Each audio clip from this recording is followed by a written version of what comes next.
Welcome to the Do You Even Live Here podcast. My name is Preston Blakely. I'm the mayor of Fletcher, North Carolina, and I'm here with my wonderful co-host, Dalton George, the mayor of Boone, North Carolina. And guys, I gotta tell you, this is a super special episode. I'm always really excited to hang out with one of my best buds, Dalton George.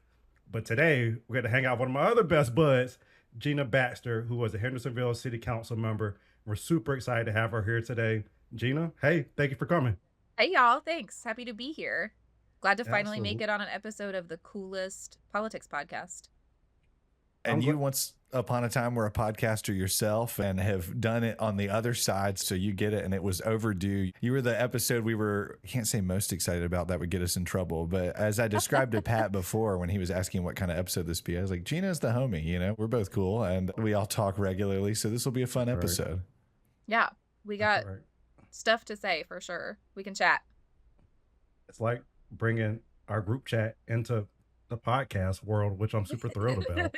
Yeah, I love having this all on the record. Great. Yeah, Right. for the whole public to see. No, happy to be here. Glad to chat with y'all. So the name of the show is Do You Even Live Here, right? So where do you live? What do you do? Do you even live there? If that's your mailing address, tell us a bit about yourself for the folks that don't know you, that aren't hanging out with us in our group chat. Yeah, so I live in Hendersonville. I do even live here.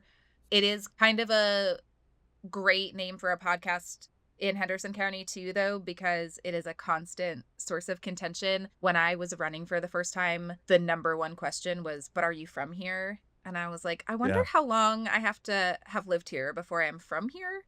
So I can definitely say that I live in Hendersonville. I have lived here since I was 12, kind of all over Henderson County. And yeah, I work in the nonprofit space here in Henderson County. I work at a family resource nonprofit. I was elected to city council in 2024. You bring up this really interesting dynamic, and Preston, you probably have an entirely different perspective because you're so deeply rooted to where you're at. But I hear all the time on Facebook comments or whatever that you're not from here, you don't have the right last name. And that's a really interesting thing to navigate when this very much is home for me. This is not temporary. This is a community that I'm deeply connected to. Your advocacy for Hendersonville and mine for Boone come from a choice of wanting to be there as much as being rooted there. And I think that's something people tend to miss. So where were you at before? I lived in New Jersey. I was born in New Jersey, and I lived in North Jersey till I was 8. I was adopted when I was 5, so we moved around a lot as a young kid, and we moved the summer that I turned 12 and my brother turned 13 to North Carolina from New Jersey, which is a hell of a time to move to like a totally unfamiliar culture. So we had a lot of culture shock moving here, but it took one summer for me to fall in love, and DuPont State Forest was brand new at the time. And so we were like running around waterfalls and had the place to ourselves. And just, I was like, oh, life can be like this. Like, it's over. This is it. I'm never leaving. You can pry it out of my cold dead hands. You could tell me it's not for me because I wasn't born here, but like, this is it. I'm staying. And so it was just pretty immediate. There was this extreme culture shock and then this extreme love affair that like has lasted for a long time. As somebody that is from Asheville, Fletcher, my perspective when we talk about people coming to our communities, one of the things I'm always deeply grateful for is people that want to come and live and serve in our communities, right? And I think that's something that we should deeply all want. For one, if we don't have a growing community, then we're a dying community in my eyes. But two, we want to be an inclusive community. And I think it's really difficult being the other, right? And so for me, being a black man in a community that's 4% black and overwhelmingly white, I don't always have the best perspective for being the other for somebody that's not from here, but definitely the other and like my identity. And it's different. I think one of the really cool things about Hendersonville was at one time a pretty conservative place. And I'm sure it was like that when you were growing up. It's changed tremendously. I mean, it's blue. Y'all have And all I women love on council, which is pretty dang amazing because it's usually the other way around. It's straight white men on council.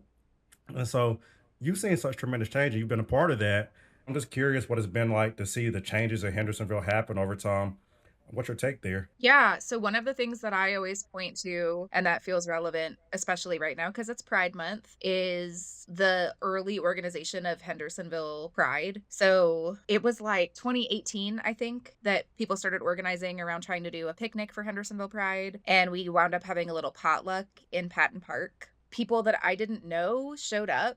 It wasn't just this very tight knit 20 people young queer community. It was elders in the community who had been through this many times in many different places. It was people with young kids, folks that I didn't know that were questioning and wanted to have people to talk to, the allied folks. And it was just this jarring moment to me of realizing that the community was broadening in a way that I hadn't really clocked until I saw all those people. When you organize in a small town, you're like, you kind of feel like you know everybody, right? You're like, oh, yeah, this is the point person for this issue. This is the point person here. And you've got your structure and your network and you feel pretty unified. And seeing all those people that I didn't know, I think was the first moment for me where I was like, oh, things are happening. Things are changing. There were no protesters there. We got the message to the people that needed it. And so I think about that as a pivot moment in my brain of when things started to broaden. And that felt huge to me. And today is June 3rd. There's a Pride Festival in Hendersonville on Saturday that I plan to be at. But I remember being there last year, and there was I think maybe one or two folk that were outside of the gate to go into where this grassy area the festival was going on, and there's a couple of people there protesting, and so they're like still these like remnants of folk that are still there pushing back, and that's really disheartening to see and hear, right? I will just say, to your point, Preston, like Boone is dealing with that to this day as far as this kind of struggle with identity. And just recently, and we'll talk about this later in a segment, I was highlighted on Libs of TikTok because my town declared Pride Month and we had counter protesters, and the hateful things and messages that I've received and comments about me have been fun to go through with a glass of wine and my girlfriend, but also very jarring to think about just raising a rainbow flag and acknowledging that a community is better when we have people that can truly be themselves is really unfortunate. And I think personally, I've grappled with watching society ebb and flow. Like I always knew in history class growing up that things go back and forth, right? It's really tough to see a backslide though culturally where it becomes more socially acceptable to be mean to our queer neighbors. In our first pride flag raising, these counter protesters came and they were saying slurs about the gay community. They were screaming. It was just gross. And I recognized, like, me as a white straight dude, this is not really about me. I'm going to go over there and just start talking to this guy, and we're going to maybe small d debate a little bit about the Bible that we each read. But that was the only moment of silence we got that whole ceremony was through me engaging this guy. And I see even this recent flack that I've gotten from libs of TikTok as an analog to that, because the great irony is, like, I didn't even write that resolution. I mean, I support it. I didn't get a chance to vote on it. The mayor of Boone can't vote, but I'm like more than happy to take all the flack from all these hateful weirdos across the country, so my queer colleagues and the queer community in Boone can actually enjoy Pride. That's always been kind of my view on allyship. If you can be the shield when it makes sense and when it's less personal for you, you should be doing that. Yeah. And I think this is something that comes up all the time in all kinds of ways, but it came up last night with a friend of mine who was like, hey, what is the city of Hendersonville doing about Pride? And so I told her, I'm reading this proclamation. I feel really proud of that. It's close to my heart. I am married to a man. I am a queer woman. I have dated women in Henderson County because that's where I have lived. And so I know what that experience is like. I know what the harassment feels like, but I'm not living it right now. So my friends who are in same-sex relationships right now, or who are raising children with same-sex partners, or who are questioning their identity as adults, have a much different front-facing and public experience than what I have, which is the ability to come out when I want to and when I feel safe and when it's relevant. I think it's important in this era for me to acknowledge that level of privilege that comes with being in a relationship with a man. There's no target on me for that, right? So to be able to step in front of some of that fire for folks who are openly experiencing hatred and harassment, and to say, no, actually, this is my community. You got to go through me, because I'm going to stand up here and ensure that I do everything in my power to make sure that they're safe. Feels like the honor of a lifetime, truly, to get to do that for my community. That's right. I deeply appreciate that, Gina. When I think about the way Hendersonville has changed over the years, and particularly in pride and supporting our LGBTQ neighbors and residents and people that here and exist, I think about Barbara Volk, right? You mentioned that you're going to be reading the proclamation at Pride on Saturday. I remember, I don't know what year it was, but I remember when Barbara Volk, who's currently the mayor of Hendersonville, she took a really big step and she did a Pride proclamation many years ago. And I remember getting on social media and she was just getting so much flack about it, to the point where I remember reading articles and folk from council were weighing in, whether they were in favor of it or opposed to it. And I remember, if I'm remembering this correctly, and correct me if I'm wrong, Gina, but I remember council members were saying like, hey, I'm not for the mayor doing this at all. But she went, she did it, and it is what it is. But people are picking sides, and we're talking about a time that wasn't that long ago, Yeah, that was 2019 that she did that. 7 years ago. Yeah. And city council members said on the record that she did this on her own without any input from the rest of council. Wild, because our mayor is, how would you describe her? She's like She's a quiet demure. leader. She is, yeah. And when she speaks, people listen because it's That's very right. rare, and she wants to know what her council thinks, and she really values it. And she asks us individually to speak up in meetings. But if she disagrees, you're going to know about it. And it was just really powerful to see the first woman mayor of Hendersonville who has been Yeah. on council since 1989, which is the year I was born, and has been mayor since 2009, which is the first year I could vote. To see her come out swinging in this pull no punches way. She was like, there's no clout here. There's no reelection here. This is just a thing I think, and I'm just going to do it. It's Yeah. very cool. And she wins in landslides every election that she's had that Every I've paid attention time. to.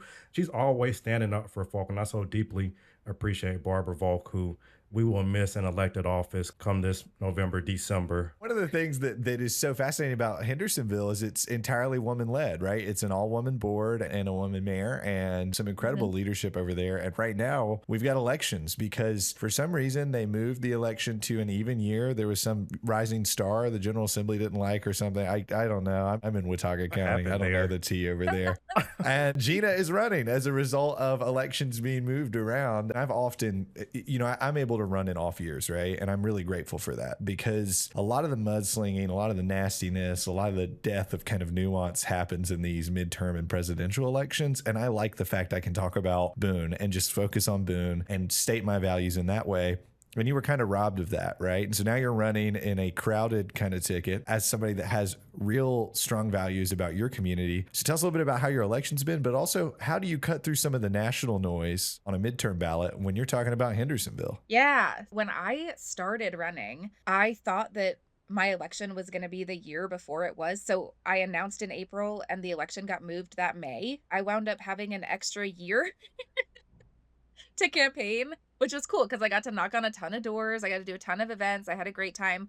And then Helene hit. So we recalibrated in that last month. But I had all that time to kind of build up and really be intentional about what I wanted this campaign to be, who I wanted to talk to, which turned out to be literally everybody. I was elected to a 2-year term in what's called an unexpired term. Somebody resigned from council, and so their seat became available for election. That 2-year term is now up, so I'm running for my first full 4-year term. Really, campaigning doesn't stop.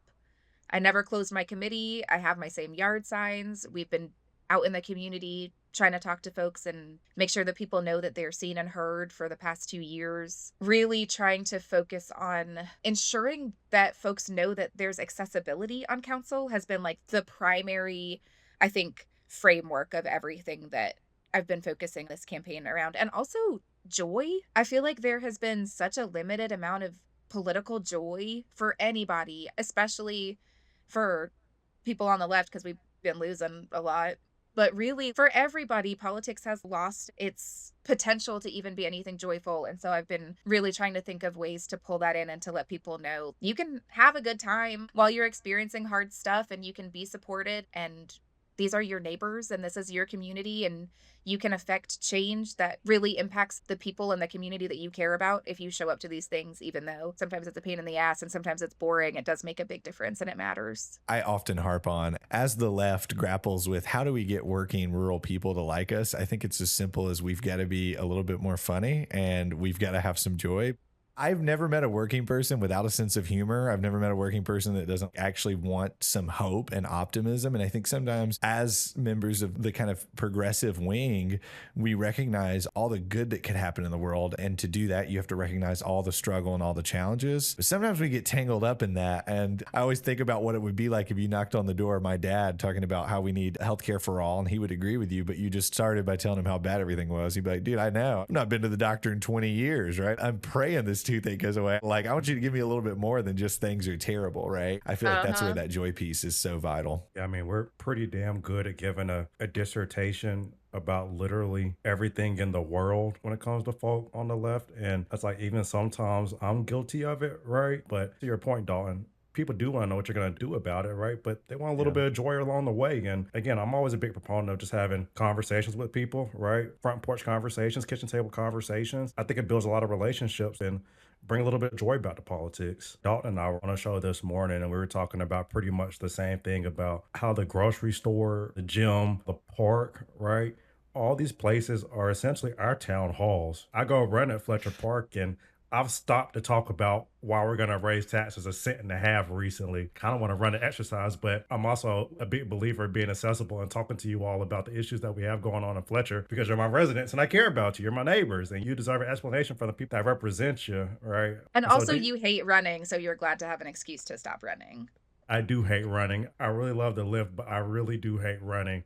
And so when he did stop me to talk about Fletcher Fire and Rescue and why we were raising the tax You rate a were cent like, and a "Thank half, you." I was deeply grateful. But, you know, Mhm. The one thing I'll add to that authenticity piece and just that neighbor piece and accessibility, like I had this conversation with a friend recently. If I have 90 to 100 of my neighbors tell me that something matters to them, I feel like my yeah. job is to represent that and recognize that there is who Dalton is. And obviously, I'm not going to vote against my values on the core principle that I think benefits Boone. But if it's something I'm more neutral on or formulating an opinion or still getting the facts, and there's hundreds of people in my community that say you should do X, I'm going to do X. That authenticity piece and that accessibility piece that folks don't realize happens in local politics. Like, there's no Gina Baxter policy advisor that works in your office and says, Gina, I did a briefing on this budget. This is how you should vote per all of my academic background. Or it really is just us doing everything all the time. And I think it means that oftentimes our decisions really are as simple as we heard a lot from our neighbors and we're going to do X. Yeah, and I think that brings up this point that I've been interested in talking to other local government folks a lot about paternalism in government, how we make decisions based on what we think is best versus what the community is asking us for and how we have conversations around that. Because same, Dalton, like sometimes people bring stuff to me and I'm like, huh, that's not something that I would have had a strong opinion about. But if it's important to y'all, I'm listening. That is something that is important to the community. It may not affect me personally, or I may not have like boots on the ground in the right community spaces to have heard it organically.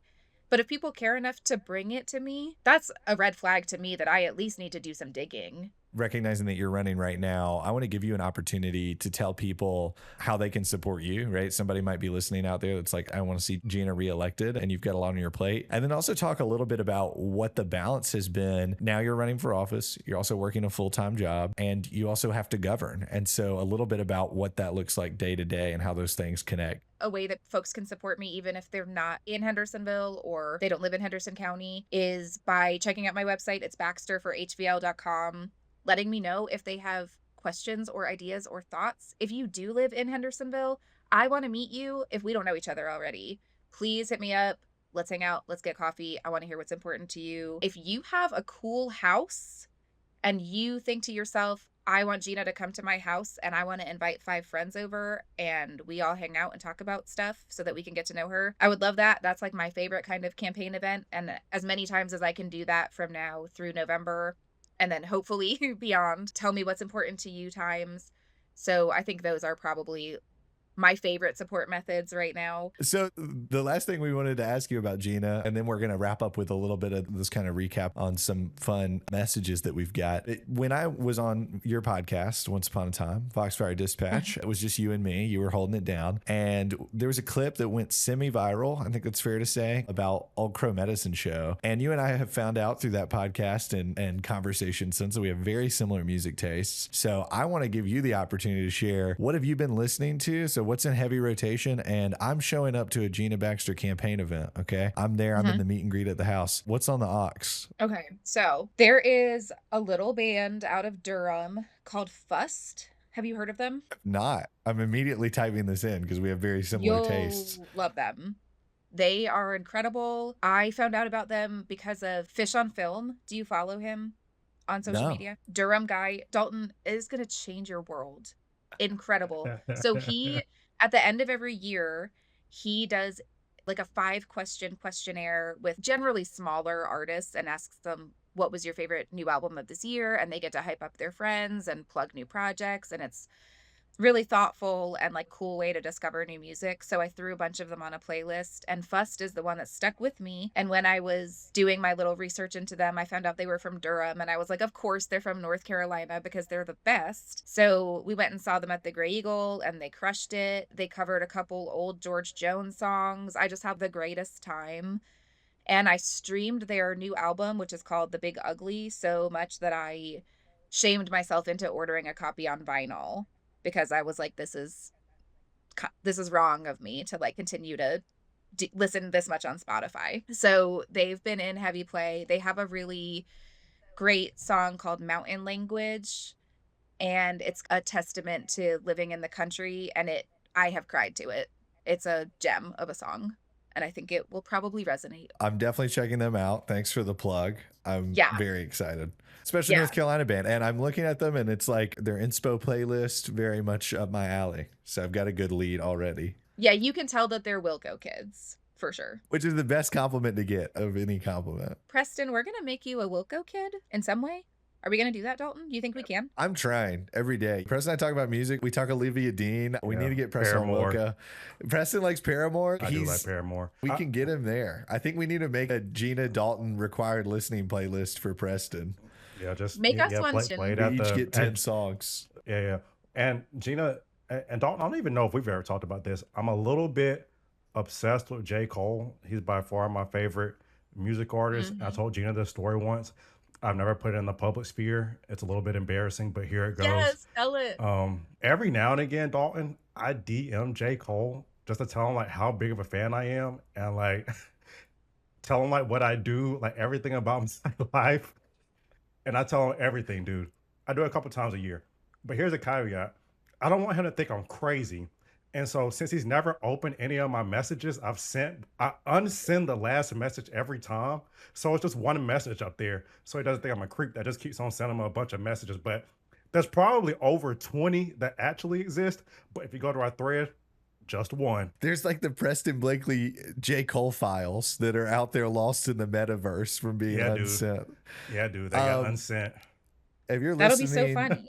Tag J. Cole. Tell him to respond to one of the youngest mayors in the state of North Carolina. Hey, look, I've done the same actually, to be vulnerable. Stephen Malcolmus, the lead singer of Pavement, who I have met and did bro up, but I did not tell him that I was a mayor. I have DM'd him a couple of times and been like, because I think we would be friends. I also have an outstanding DM to Luke Combs and a voicemail left with his publicist. I'm trying to give him a key to the city because he did so much in Helene for fundraising and everything and just cannot get back from his team. And I'm like, come on, dude, you wear a App State shirt everywhere you go, you rep Boone heavy. Just let me give you key to the city. We don't have to do it in like a public way. Just let me give it to you, give you your flowers. But as we talk about celebritydom and music and everything, check out Fust. Fust, if you're out there listening, you probably got a new fan up here in Boone. We'll plug over here in Boone as well. Boone Products cigarettes at Sunset just released their newest single, which is getting a lot of love, and they are Boone natives. Got to give them some love. But as we talk about celebritydom, stardom, all of these things, we're going to come back after a short break, talk a little bit about my big splash in the conservative media sphere over at Libs of TikTok, one of the most interesting social media accounts, to put it diplomatically, and some of the response I've gotten for being a mayor that made pride and is apparently gay in Appalachia. And we'll figure out if I'm gay in Appalachia after the break, and we'll let Gina and Preston share a little bit about their own fun comments that they've got. Thanks, y'all. This is Do You Even Live Here? I'm Dalton George, Mayor of Boone. I'm with Preston Blakely, the Mayor Fletcher, my buddy and co-host, and I'm also with another friend today who's joined us, Gina Baxter, Councilwoman in Hendersonville. Thanks, y'all.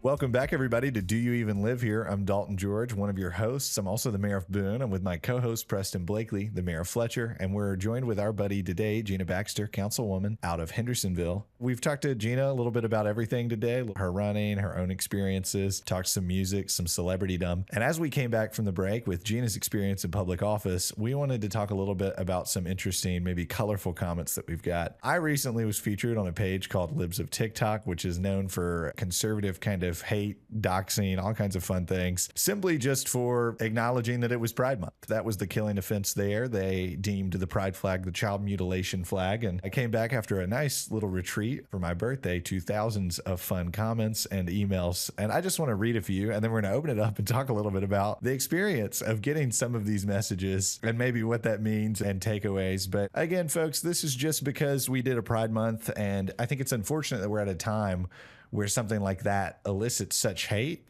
And as I laugh and navigate through some of this and maybe take the piss out of it, for lack of a delicate way to put it, I do also just want to acknowledge that this is a really unfortunate reality that we have, where if a leader simply says, hey, queer people belong, this is the type of response they get. And so while I'll laugh at some of this because it's at my expense, I also want to acknowledge this comes from a really bad place that we're at politically. And I encourage everybody to try to redouble their activism and advocacy efforts. But without further ado, I'm going to read out a couple of highlights out of the 1,000 and encourage y'all to check the post out yourself. Dalton is a Marxist moron who loves open borders and crime. That's a banger just because of the absurdity of the Boone border policy. Here's one that really dates somebody. I didn't know young Ron Jeremy was gay. I had actually hundreds of people compare me to Ron Jeremy, which is crazy. Just the I don't know. mustache. It's very strange that the anti-gay community immediately thinks of a male porn star, but we'll draw our own conclusions about that. I didn't know who that was, and I had just clicked up new tab and I was about to type it in, but then I heard porn star and I was like, nope, X. I just have a mustache, basically. Okay. This one's a great one. Appears to me Mayor George has gender issues himself. Little long-haired, quote, dude needs to be removed. That one was fascinating. This is the all-time banger, though, everybody. For starters, he looks like a nerd dork who sits in his mom's basement and plays video games all day. So you should have known not to elect this dip S word. Those are just like 4 of a couple thousand. For sure, my favorites. I will also shout out the many constituents in my community, though you did not have to do this, that went to that page and felt the need to express their support for me. And I just want to say thanks to all of those people. Don't feed the trolls. It's crazy. Didn't think that I would have that level of hate ever as the mayor of Boone at a national level. But I know that all of us have gotten some colorful messages as we talked about this at the break. It is unreal, to say the least. I have to call back to the one hate post that I got. I always call back to about my damn sweatpants, y'all. Listen, if you see me out and it's cold outside and I'm at Ingles, or as our friend P.D. Smith McDowell would call it, the Fletcher Ingles, which is Fingles, I might be in sweatpants, y'all. I'm not always Nothing suited wrong up. with that. Everybody wants you to be a human until they do it in a way that they don't like. I know. I was like, God dang it, there's no winning. But imagine if you went grocery shopping in a suit. I know it. They're like, look at that stuck up. You can't win. You can't win. You can't.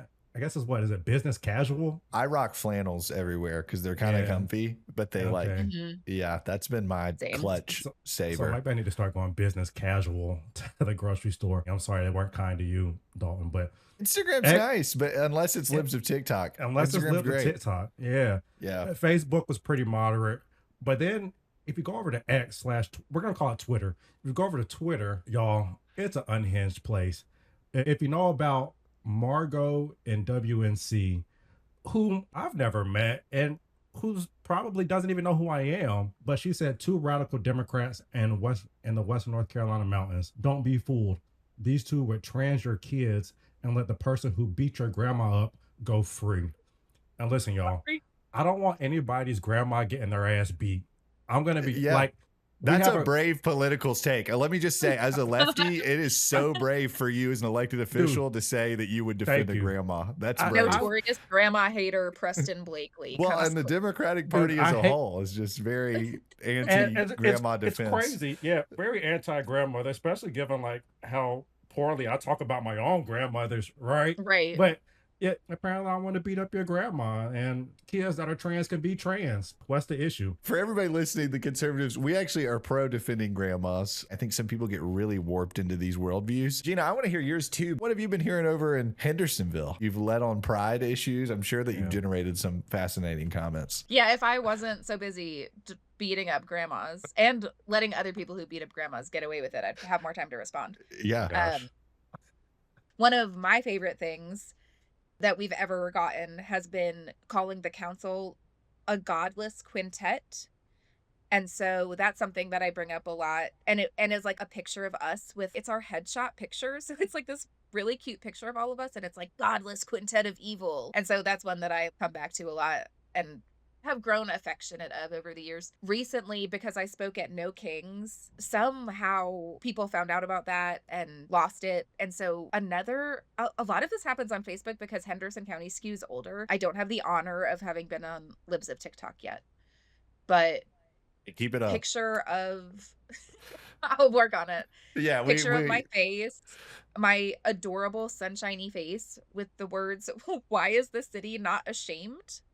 And then underneath it, Gina Baxter is speaking at the No Kings rally. And I thought long and hard and actually made a reel where I screenshot that and cropped it and made it my announcement that I was speaking at No Kings.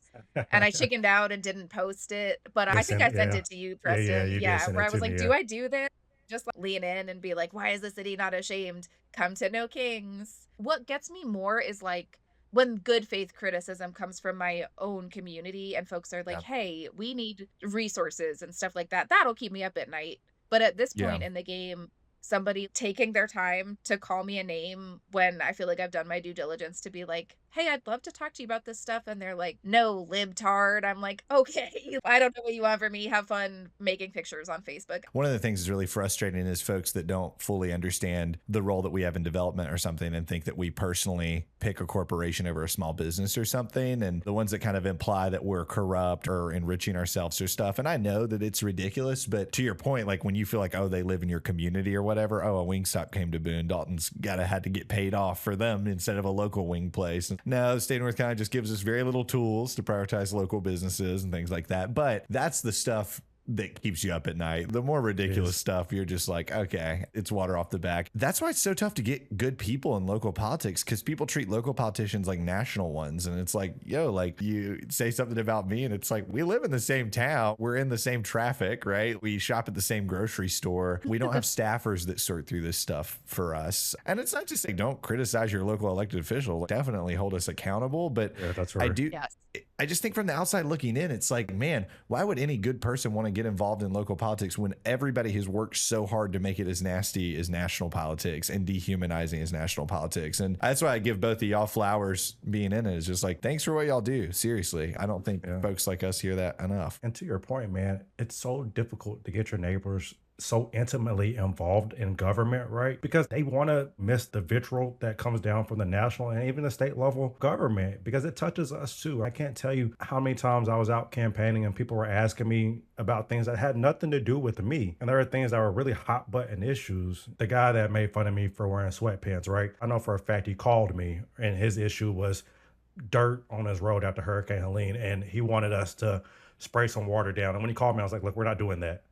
People don't have water right now. When something much larger happened in Fletcher, and I'm reading through the comments on the internet, and people that criticize my leadership and criticizing the way perhaps we handle this situation, that's when it's like, all right, these are maybe valid criticisms, and I want to serve my community the best that we possibly can. And Dalton, you framed this really well a lot of times, that we don't always need to take the emotion out of reading these comments and getting the feedback from these folk. I think it's really helpful to have that emotion when we go into the behind our dais, right? To understand and be empathetic about the issues that people are really feeling, because it matters to them, right? And when we see those valid criticisms, we want to fix it. That's why we serve. I think it's truly an altruistic thing to do, to serve in government. It's a second full-time job that we basically do for free, and we want to do it well. There you go. And Gina, give us the sign off with your podcast expertise and final thought. First of all, thank y'all so much. And same to y'all. This work is, I don't want to use a cliche, but it's such a labor of love.